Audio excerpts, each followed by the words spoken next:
Welcome to week three's instructor presentation. Before we get started on week three, I want to recap on week two. It is very important as we go through this course that we keep in mind the continuity between the weeks and the material, and it is all presented in a connected manner. And I would like you to have that structure, that connection, that relationship between what's going on from week to week.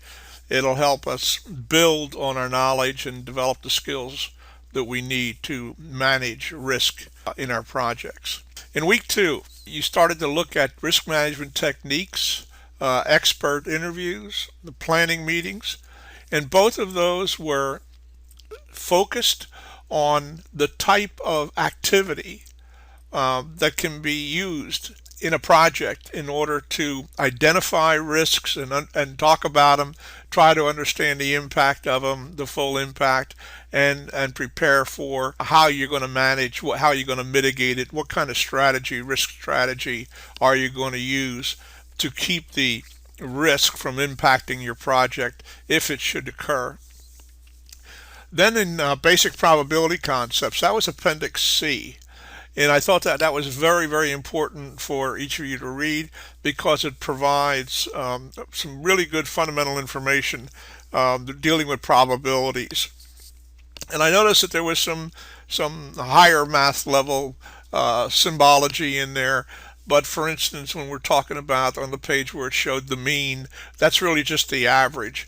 And the mathematical expression was basically relating to saying you take the sum of all the numbers, you add them up and divide by how many numbers you have, which is the standard process for finding an average.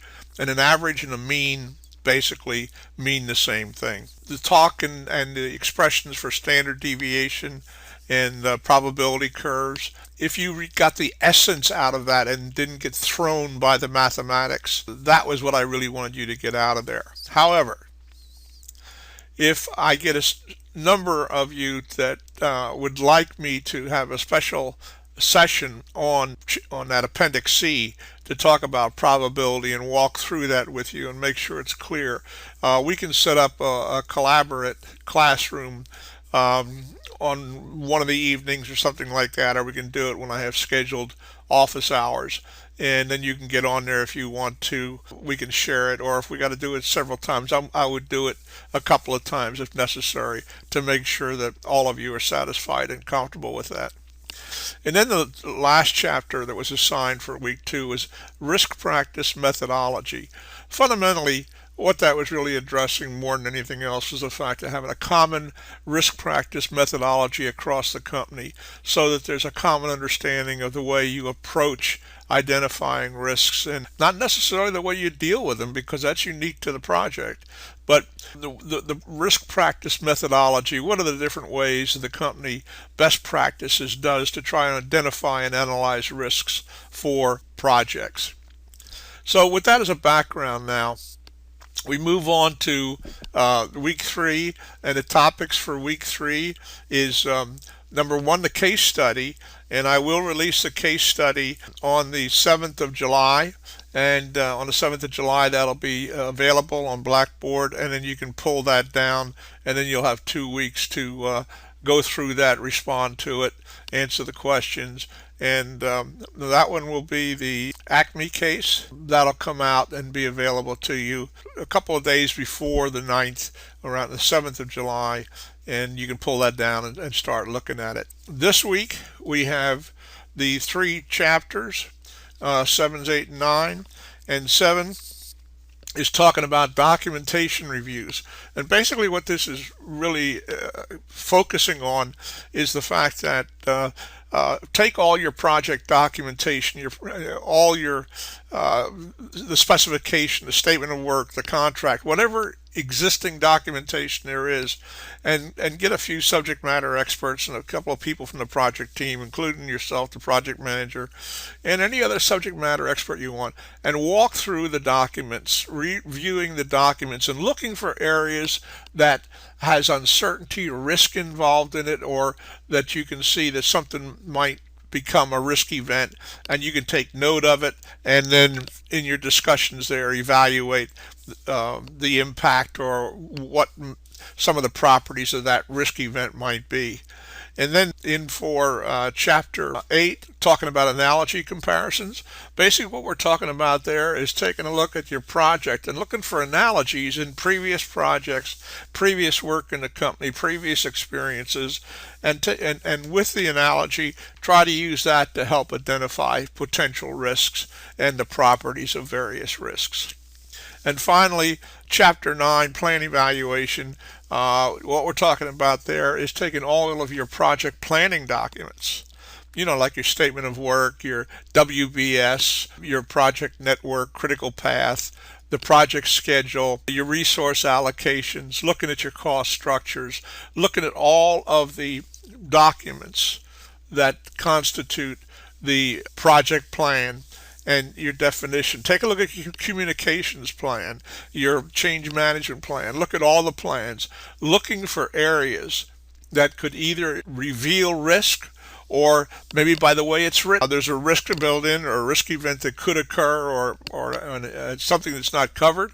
And so you can evaluate these, you can identify the risks and then evaluate the properties of the risks. These are all ways, all techniques now we're talking about of how we want to identify and the properties of risks and how we want to walk through that. As a part of that, all that we're talking about here is one of the fundamental properties, and you and I are experiencing it right now, is communications, our communications process.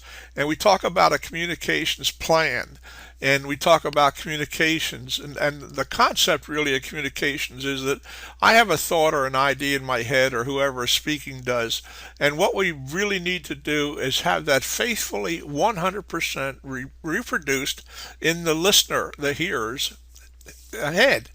And we need to do that even depending, in spite of whatever the communications media is, whether we're doing it by email or by texting or by telephone call or by teleconferencing or video teleconferencing. We have to get that idea, that thought from our head. We have to figure out how to communicate that best to the listener, to the receiver of that thought, so that it faithfully is reproduced in their head and they have the same idea that we have.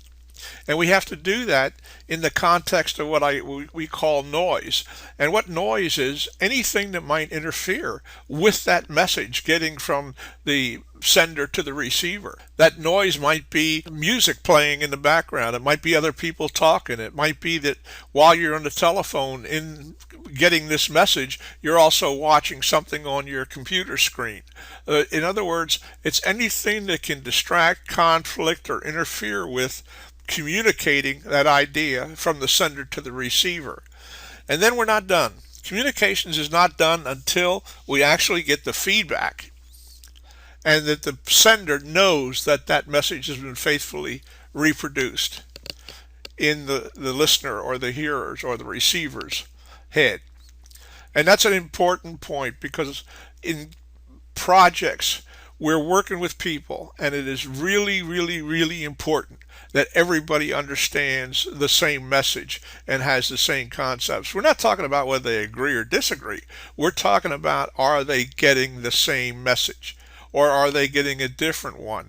Are we putting it through the filter of our own experiences and our own likes and dislikes? Are we distorting or interpreting the words different? Do we have a personal animosity somewhere which is coloring what that message is coming through to us? We have to learn how to really operate and act like professionals so that we can set aside all the personal things and make sure that we really have fidelity in our communications. And that's whether we're sending out a document, whether we're sending out a schedule, whether it's whatever it is, teleconference, whether it's a hallway conference, a meeting, whatever it is. We got to have really pure communications. And that brings us to risk. Okay? And risk, the thought of risk and identifying risk is like the tip of the iceberg. There is so much more behind it. When we talk about risk, we haven't even dented the surface of the risk for the projects or what's going on for the projects. Okay? And risk is really it can be elusive, it can be challenging, it can be career building if we handle it right, or it could really destroy us and destroy everything that's going on.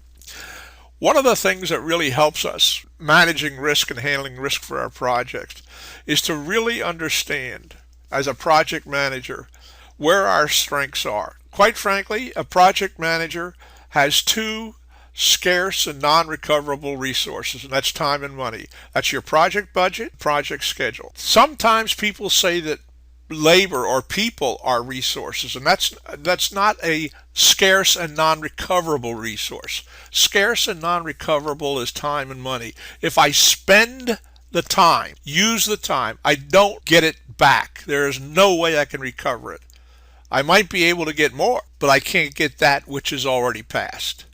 And the same with money. I have a budget. I allocate the budget. We spend it. We incur costs. We spend it on the project. If it's not spent wisely or it's not been managed wisely, we can run out of money and we don't have enough. And we have to go into an overrun. Our project is an overrun. We get more money, but we never can get back that which we had. A project manager that does not have schedule, time, or budget left is helpless. They have absolutely no ability to really make things happen. The authority and strength of a project manager comes from the fact that they have a budget and they have time. And if a project manager loses that, you might as well get out there and find yourself a new job, because you have no ability to make anything happen on your project. You can't pay for your labor. You don't have the time to get the work done. You don't have the resources. You can't get the resources by using the time and the money. So the biggest risk right out of the barrel is manage your schedule, manage your budget, so that you always have that available to you and you don't find yourself on the short end of that. And this is now perspective. This is that same iceberg that I showed you earlier, and the sun's almost directly overhead. You can see it from the shadows on the iceberg up there. And so the sun is shining directly down. This is a true, real photograph. It was taken in the North Sea, and the photographer was a diver, was swimming on the surface, and he used his camera and positioned his lens right so that the water line was coming halfway through the lens. So half the shot was above the water and half the shot was below the water.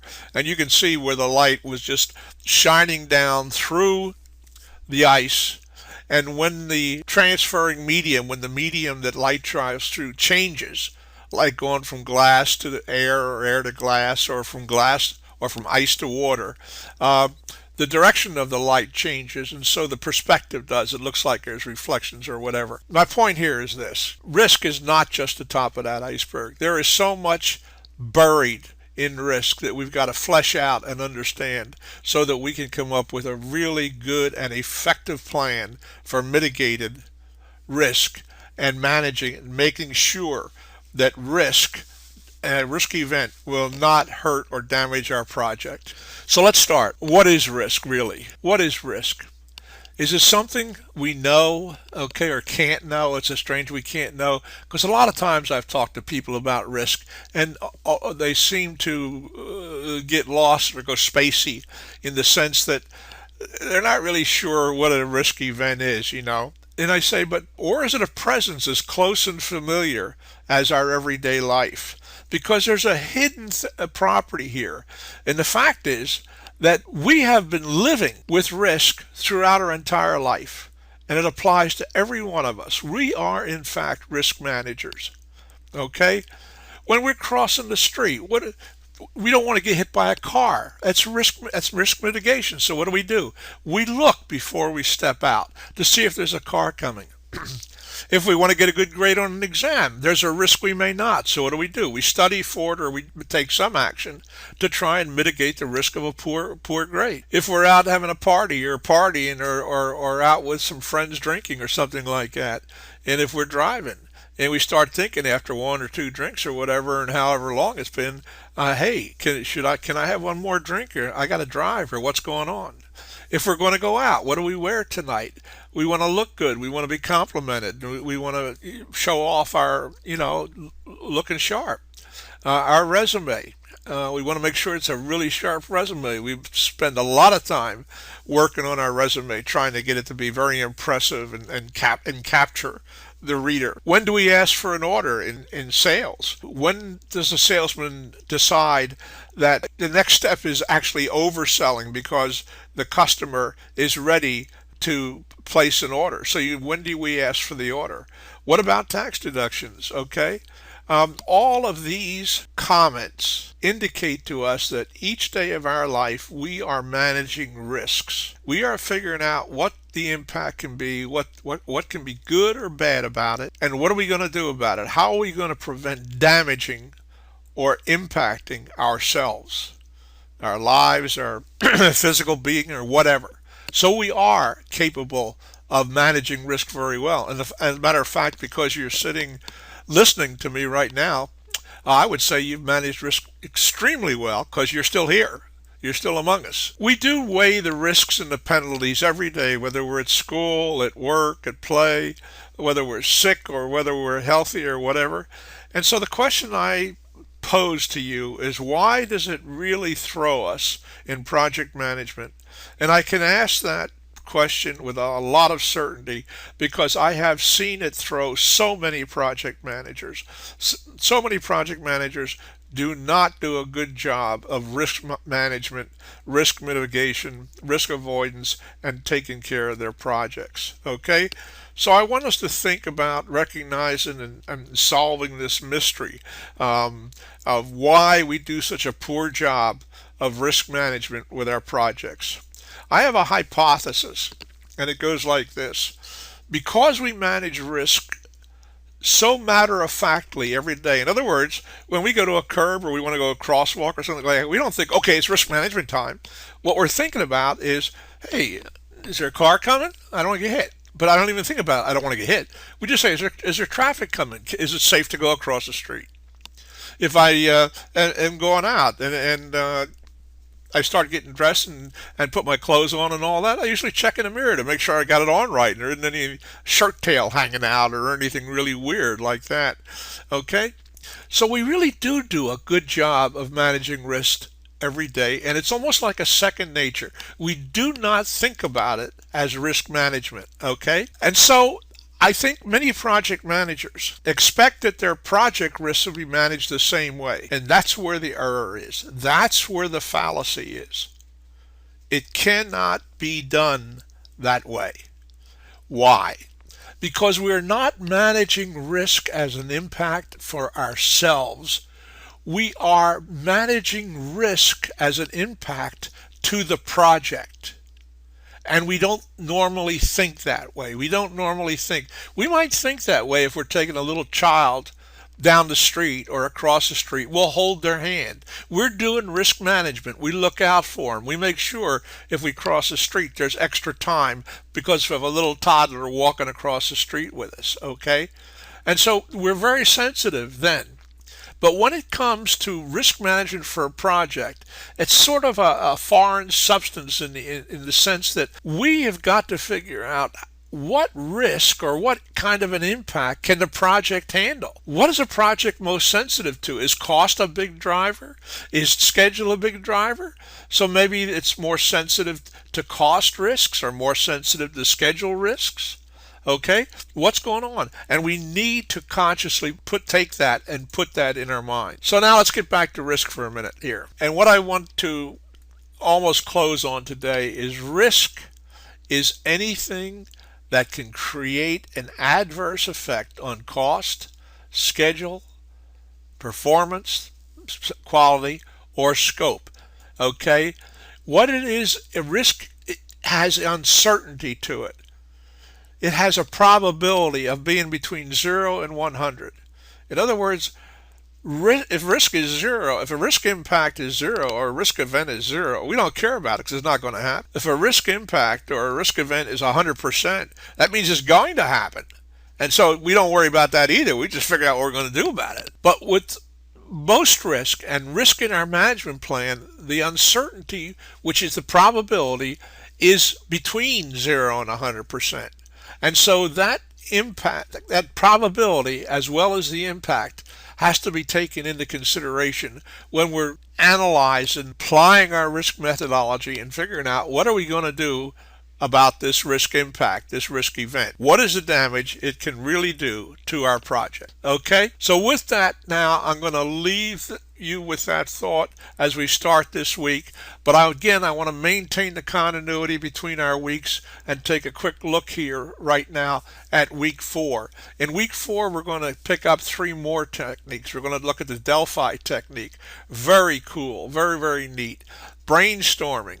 Okay, brainstorming. Many of us have experienced brainstorming for a lot of different reasons. And then there's a Crawford slip method, and I don't think a lot of you have heard about that. So we're going to cover those 3 next week. And also next week you'll be in the middle of working on your case study, and I hope you do well on that. And if there's any questions on any of these things or about the case study, hey, send me an email, get on the discussion, or whatever you do, give me a call so we can deal with it, so we can get past that and we can move on to what comes next. Okay? Thank you. You have a great week. I'm looking forward to working with you all week as we have so far.